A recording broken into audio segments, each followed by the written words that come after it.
ऋषभ पंत स्वास्थ्य अवस्था को नहीं आसला बड़ खबर। आईसीयू रे भर्ती हेले पंत। डाक्तरी टीम सह कथा हेले रोहित शर्मा।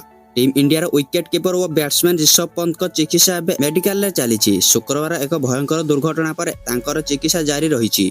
डाक्तरी टीम लगातार भावे ऋषभ को स्वास्थ्य उपर नजर रखिछंती। तेबे एसबु भितर पंत स्वास्थ्य अवस्था नहीं ताजा अपडेट सामना को आसीछि। मीडिया रिपोर्ट अनुसार टीम इंडिया रो बैट्समैन तथा अधिनायक रोहित शर्मा पंत को चिकित्सा करुवा डाक्तर टीम को सह कथा होइछंती। वर्तमान पंत को चिकित्सा जारी रही।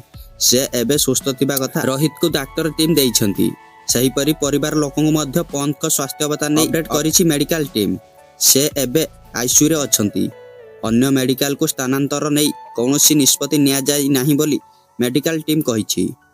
सूचनायोग्य जे दिल्ली रु निज घर को जीवा समय रे अधा रास्ता रे पंत गाड़ी को दुर्घटना होइथिला।